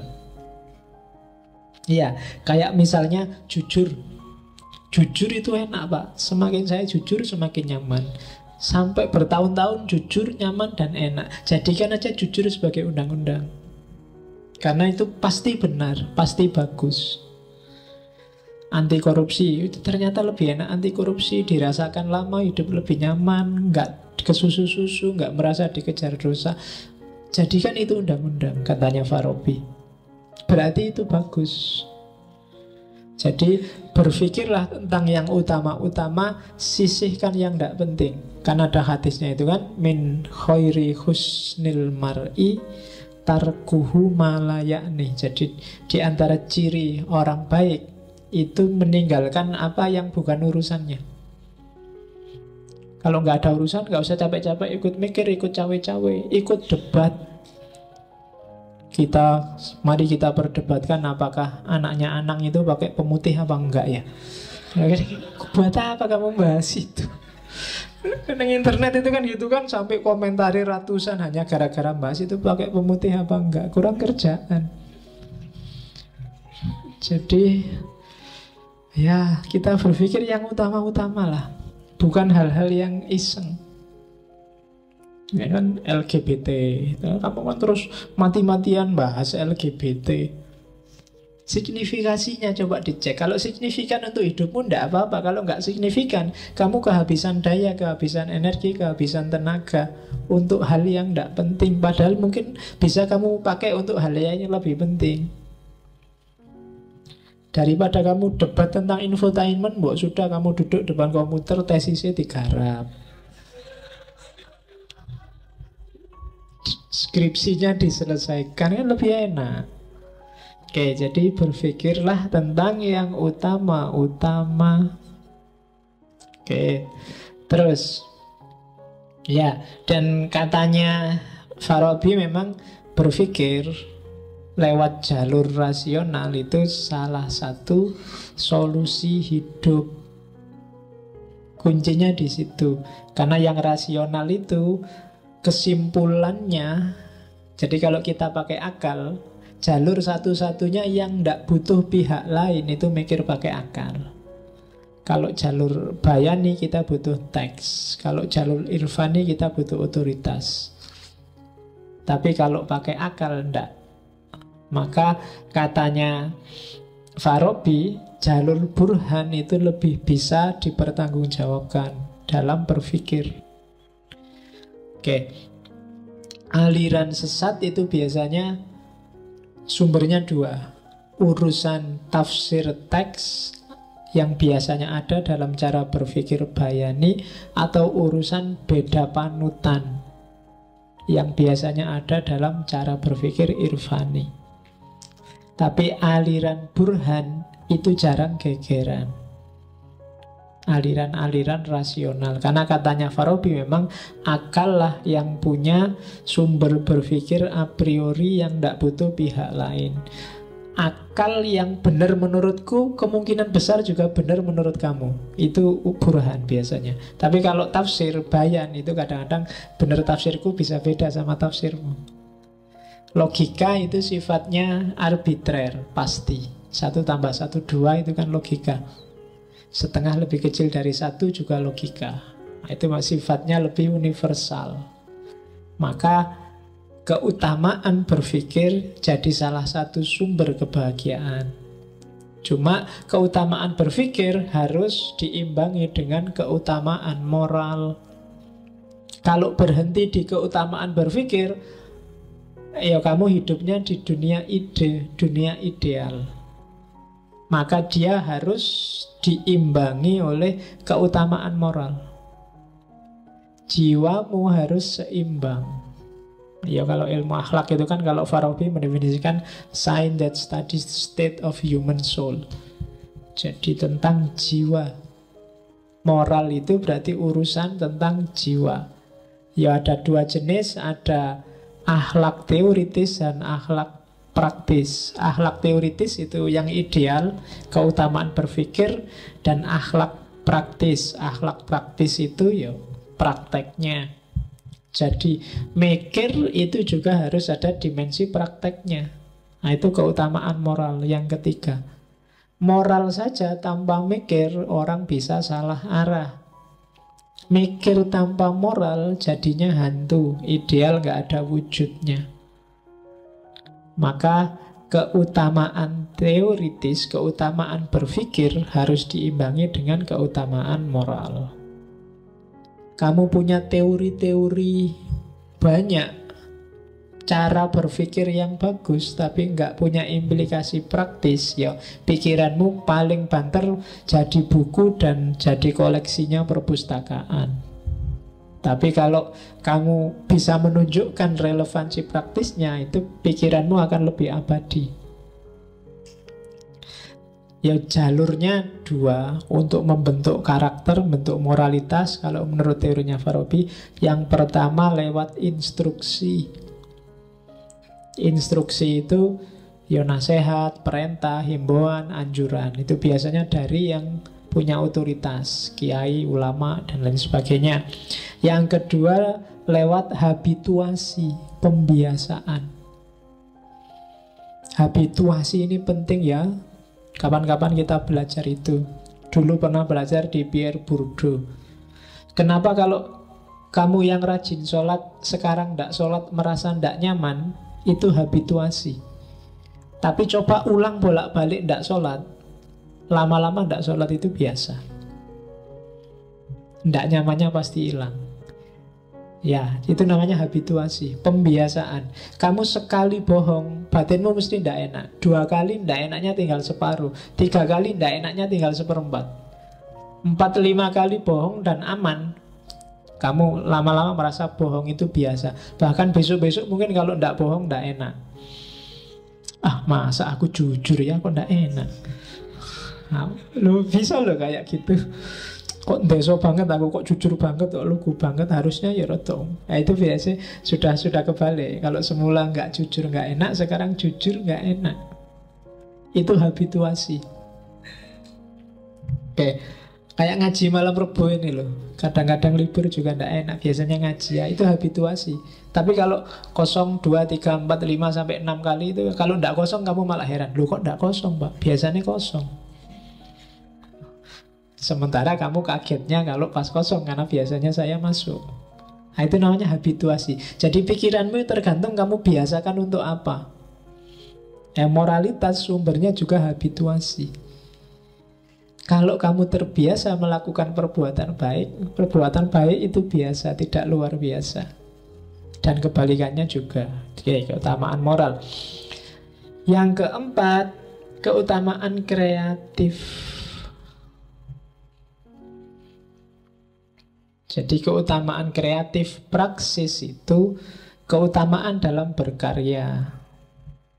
Jadi bahagia itu tidak semata-mata moralnya bagus, pemikirannya bagus, teorinya benar, tapi juga praksisnya kreatif. Dalam arti kalau bahasa hari ini mungkin kontributif, ada sumbangan karyanya.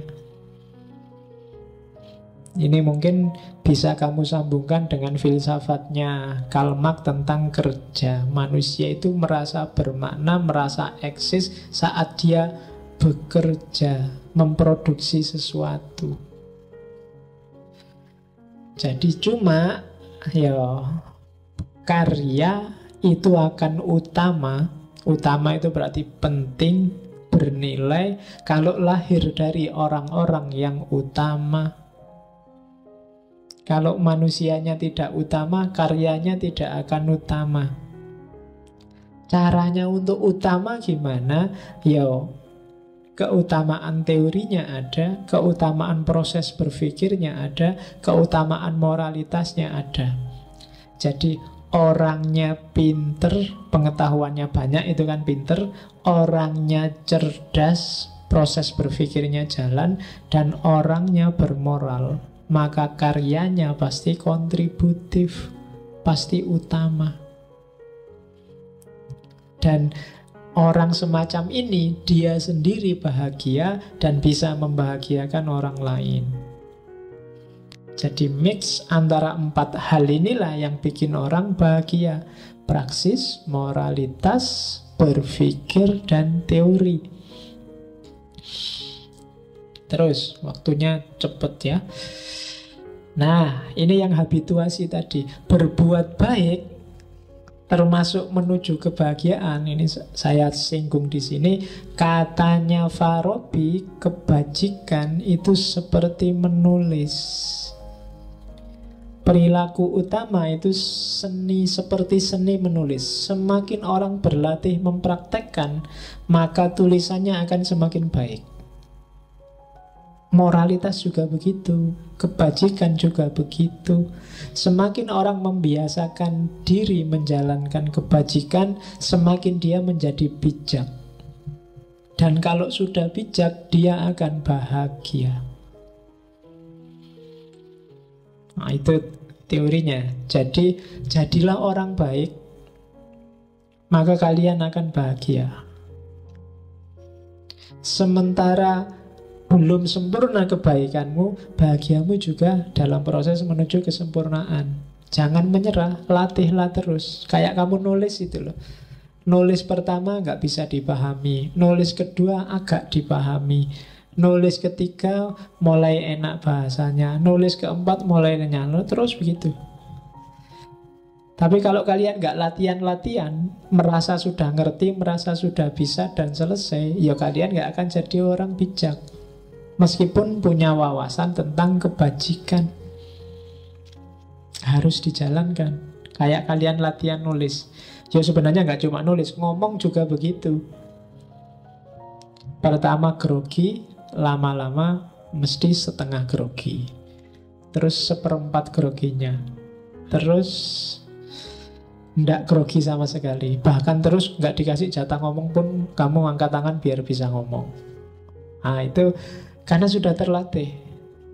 Jadi hidup ini semacam itu yang tadi saya sebut habituasi. Awal memang rasanya nggak enak. Biasanya kamu nggak sodako. Kalau sodako paling kamu cari yang paling kecil terus kamu cemplungkan 500 mungkin, atau 1000, atau 2000. Kalau ada orang ratusan ribu dicemplungkan, kamu geleng-geleng kepala. Paling mau anggap orang itu nggak pinter ya, 100.000 kok dicemplungin. Tapi semakin coba kamu biasakan, ngasihlah tiap Jumat 100.000, 100.000. Kamu ngasih di bawah itu, besok rasanya nggak enak. Nggak ngasih juga nggak enak. 100.000, 100.000, terus minggu selanjutnya nggak ngasih, uang duitmu habis. Rasanya nggak enak mesti. Nggak enaknya karena duit entek. Jadi itu habituasi namanya. Jadi kebajikan itu seperti menulis. Terus, nah, kebahagiaan manusia itu berarti rumusannya akhirnya ada dua. Jadi bahagia itu campuran, mix antara kemampuan dan kemauan. Mikir itu kan kemauan, pengetahuan itu kemampuan, berkarya itu kemauan plus kemampuan, moralitas itu kemampuan. Jadi akhirnya bahagia itu gabungan antara kemampuan dan kemauan. Rumusnya, ini rumus dari Tahsilus Sa'adah. Setiap orang dapat memahami kebahagiaan dan dia punya perangkat untuk hidup bahagia. Tidak terkecuali siapapun. Tidak miskin, tidak kaya, tidak muda, tidak tua. Dia punya fasilitas lengkap untuk hidup bahagia. Allah tidak akan menganaktirikan siapapun. Jadi kita punya alat, kita punya fasilitas untuk bahagia. Cuma masalahnya tidak semua orang mau mendayagunakan fasilitas itu. Dikasih akal tidak mau mikir, dikasih imajinasi tidak mau kreatif, dikasih insting dicuekin, dikasih naluri dimatikan, ya selesai. Jadi tidak semua orang mendayagunakan kapasitasnya. Itu nanti yang jadi sumber kebahagiaan tidak tercapai. Padahal ada rumus yang ketiga. Tidak semua orang yang mendayagunakan kapasitasnya otomatis jadi bahagia. Karena kadang-kadang kebahagiaan tidak jadi tujuannya. Kamu mikir tujuannya untuk nipu, Kamu mengumbar nafsu itu kan mengumbar insting, tujuannya hanya untuk kesenangan sementara, seneng-seneng. Itu pakai kapasitas tapi tidak bahagia. Karena ternyata kebahagiaan bukan tujuanmu. Oke, itu rumus yang keempat. Ada juga orang yang sudah menggunakan kapasitasnya, sudah pingin bahagia, tapi tidak nyampe juga di kebahagiaan. Itu mungkin karena metodenya salah.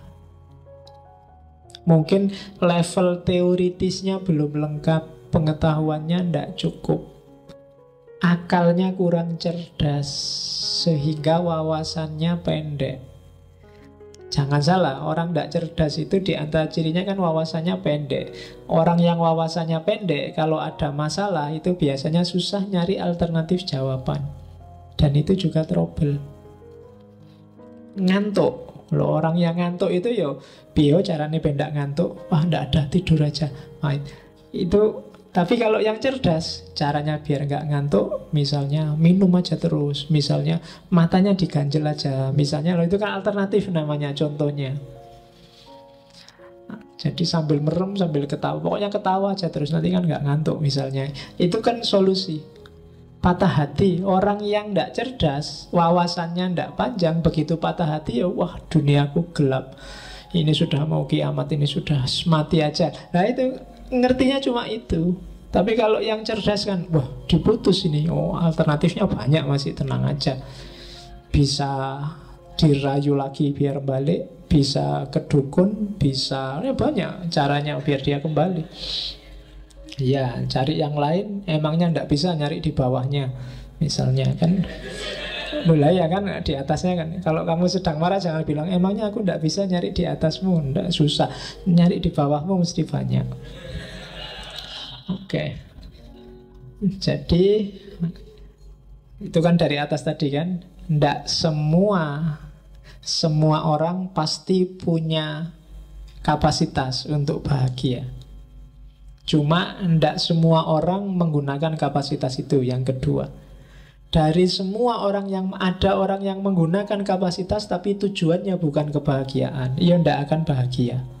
Ada orang yang menggunakan kapasitas tujuannya kebahagiaan tapi tidak nyampe atau belum nyampe dalam bahagia karena mungkin prosesnya belum penuh. Dan orang yang terakhir ini harus sabar di dalam menempuh 4 keutamaan tadi. Keutamaan teoritis, keutamaan berpikir, keutamaan moralitas, dan keutamaan praksis. Baru dia bisa bahagia. Nah, kalau untuk dunia sosial tadi, kunci kebahagiaan ada di tangan 3 orang, katanya Farabi. Filosof, imam, ulama. Imam itu ulama, dan raja. Karena 3 orang inilah nanti yang membimbing masyarakat menuju kebahagiaan. Kalau 3 orang ini sesat, masyarakat akan sesat. Kalau 3 orang ini jahil, masyarakat juga akan ikut jahil. Kalau 3 orang ini fasik, maka masyarakat akan fasik. Kunci kebahagiaan sosial ada di 3 orang ini. Filosof, imam, dan raja. Raja sekarang presiden, imam sekarang para kiai, para ulama, filosof sekarang belum jadi, baru ngaji filsafat ini. Ya, kalau raja, presiden gajinya besar, ulama punya pondok ya sanggune gede, amplopnya besar. Kalau filosof nggak ada yang peduli di Indonesia ini. Filosof itu jabatan yang saya tidak tahu apa sekarang masih ada. Apa ada misalnya di Kompas dicari seorang filosof, itu tidak ada. Kamu sampai teler nyari tidak akan ketemu. Dicari seorang filosof itu tidak ada. Oke, kalau zaman dulu di Jawa namanya begawan. Begawan itu tidak pantas lagi sudah ngurusi dunia, ya memang harus ngurusi umat. Oke ya. Jadi penuntunnya kota, penuntunnya negara itu satu di antara 3. Kenapa Indonesia hari ini menurutmu kacau dan rusak? Itu pasti gara-gara 3 orang itu. Kalau bukan rajanya, pasti imamnya atau filosofnya. Kalau bukan presidennya, pasti para rohaniwannya atau paling tidak para intelektualnya.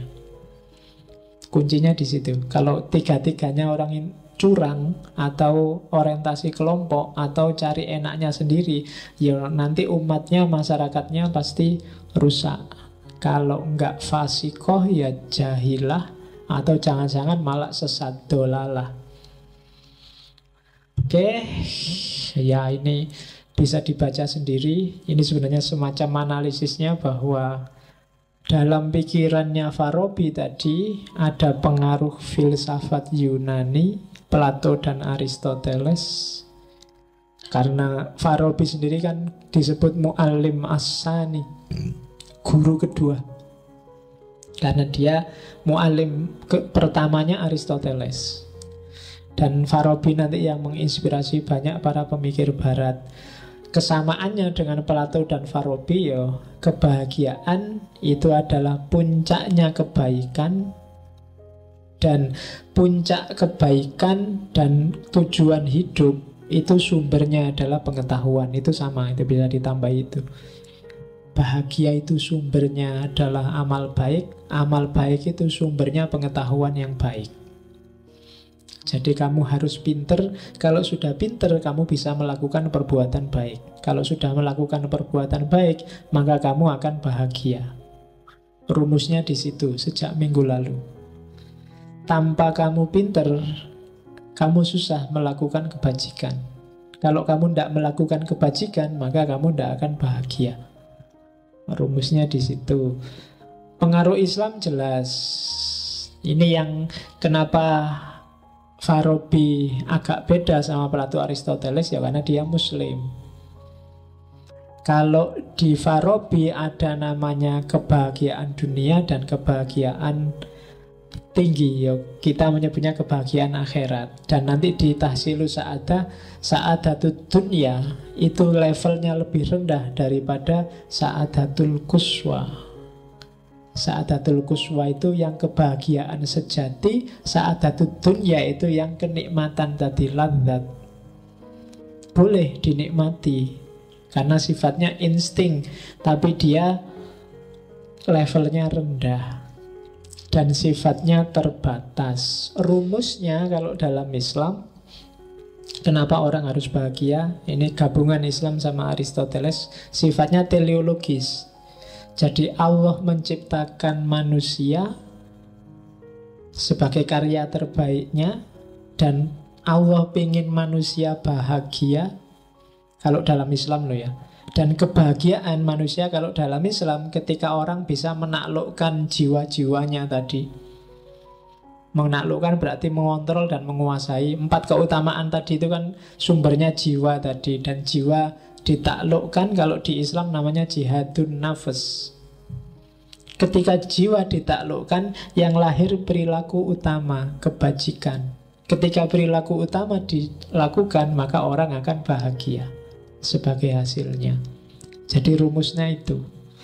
Jadi Allah menciptakan manusia, Allah ingin manusia bahagia. Untuk bisa bahagia, orang harus melakukan jihadun nafas, menaklukkan jiwanya biar jadi nafas yang mutmainnah. Nah, ketika jiwa ditaklukkan, maka otomatis yang keluar dari manusia adalah perilaku yang utama. Ketika perilaku utama sudah keluar, maka baliknya ke dalam adalah kebahagiaan. Nah, itu rumus kalau dalam Islam. Terakhir, ini ilmu penting katanya Al-Farabi, maka setiap orang yang sudah paham punya tanggung jawab untuk mengajarkan. Nah, kalau kalian nggak pengen mengajarkan, pura-pura lah belum paham. Sekarang kalau sudah ngerti ya punya tanggung jawab itu. Karena inilah misinya agama. Kalau bahasanya Farabi, misinya penciptaan. Cara mengajarkan itu katanya Farabi, jangan pakai versi jelimet kayak para filosof. Perhatikan audiennya. Kalau audiennya awam, ya pakai metafor-metafor, pakai contoh-contoh yang menggugah mereka. Kasih ibarat-ibarat, isyarat-isyarat. Kayak Al-Quran itu loh. Al-Quran itu menghadapi masyarakat Arab yang jahiliyah abad ke-6. Itu kan mancingnya dengan sesuai yang dipahami orang Arab zaman itu. Dipameri bidadari. Karena orang Arab zaman itu kan status sosial masyarakat, status sosial seorang pemimpin semakin tinggi kalau dia semakin banyak koleksi perempuannya. Maka dipameri, tenang aja besok di surga bisa pesen bidadari sebanyak apapun. Nah itu kan pengen dia masuk surga, tergugah untuk beramal baik. Nabi kan dulu mancing orang awam kan gitu, masyarakat awam Arab zaman itu. Barang siapa melakukan ini, dia akan dapat keuntungan ini. Barang siapa kan selalu begitu. Itu sebenarnya mancing masyarakat melakukan kebajikan. Dan hal yang sama dilakukan para wali dulu di Jawa. Untuk mancing biar orang Jawa tertarik dengan Islam, melakukan kebajikan sesuai ajaran Islam. Pakai metafor-metafor, isyarat-isyarat. Cuma yang kayak gini harusnya bukan level mahasiswa yang pakai dongeng-dongeng, pakai cerita-cerita yang menggugah jiwa, pakai motivator-motivator, itu sudah nggak makom kalau mahasiswa. Mahasiswa kok nyari motivator, itu menurut saya tragedi. Loh iya, mahasiswa itu justru dia yang harus ngasih motivasi orang lain, malah dia nyari motivasi. Iya, kalian elit loh, intelektual. Masa untuk motivasi aja butuh orang lain, bayar mahal lagi. Motivasi dirimu sendiri, wawasanmu sudah lengkap. Tinggal mau jalan apa enggak. Kan cuma itu aja. Kalian makomnya elit. Kalau orang elit itu sebenarnya nggak terlalu butuh pembimbing. Karena banyak buku, banyak ilmu di mana-mana ada. Ya kalau di Farabi dia secara spesifik zaman itu karena belum ada internet, Al-Farabi menjelaskannya dari buku. Carilah buku yang pas. Bacalah buku-buku yang penting. Nah, itu untuk orang-orang elit. Cuma nanti ada penjelasan menarik, tak kutip di situ dari Al-Farabi, bahwa karakternya orang baca buku itu ada 3. Yang pertama, orang yang bisa langsung menyimpulkan sendiri. Ini orang pinter.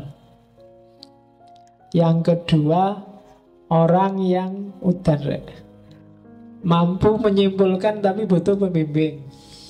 Ini orang yang pinternya setengah. Paham tapi sih bingung pak. Nah itu butuh pembimbing. Ada yang level ketiga, tidak bisa menyimpulkan sama sekali, dan cenderung a priori, Allah cuma bikin rumit, Allah cuma bikin ruwet, kita tidak nyampe. Nah itu a priori sudah.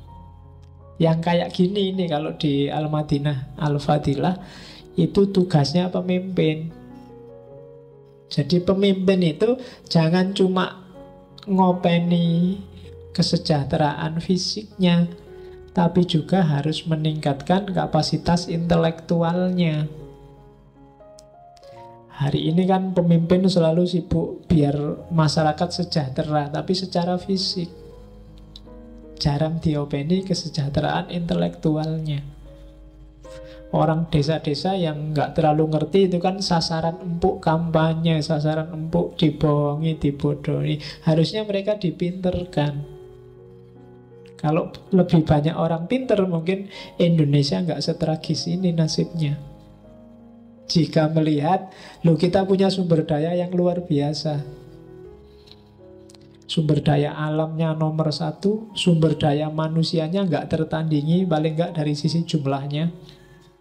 Kita kan jumlahnya banyak. Kalau cuma tawuran aja siapa yang nggak Kalau berani loh tawuran sama orang Indonesia. Kan ngawatiri kalau orang Indonesia sudah ngamuk itu. Loh iya, mahasiswa 3 aja kalau demo sudah di tengah perempatan itu, wah, mobil sak deret berapa puluh meter mandek kabeh. Itu hanya 3 orang itu. Belum kalau 40 orang, belum kalau wah itu bisa. Itu ciri khasnya Indonesia. Itu kan ciri bahwa SDM kita itu luar biasa dari sisi itu. Jadi jangan macam-macam sama orang Indonesia. Apalagi penganggurannya banyak. Loh iya kan. Loh orang nganggur itu paling ngawatiri loh. Diajak perang ayolah mumpung nganggur. Diajak ngamuk ayolah. Loh iya kan, jangan salah. Sejak kemarin sumpek ngelamar kerjaan gak dapat diajak perang, ayo wis lumayan. Ya. Oke, loh itu kan potensi luar biasa. Ya, itu kan kayak yang di WA itu kan ada berita bahwa mahasiswa siapa gitu menolak dikasih kerjaan karena ingin fokus dulu untuk nganggur. Iya. Yang lain fokus kuliah, saya pengen fokus dulu untuk nganggur, Pak. Oke, itu Al-Farabi. Ya, jadi kuncinya sebenarnya keywordnya sama kayak Aristoteles kemarin. Kunci orang bahagia itu dia harus pinter. Setelah pinter dia melakukan amal baik. Dengan dia melakukan amal baik, otomatis kebaikan, kebahagiaannya akan datang. Karena dengan kepandaiannya dia akan ngerti mana yang boleh, mana yang tidak boleh, berapa batasnya, berapa sudah berlebihan, dan seterusnya.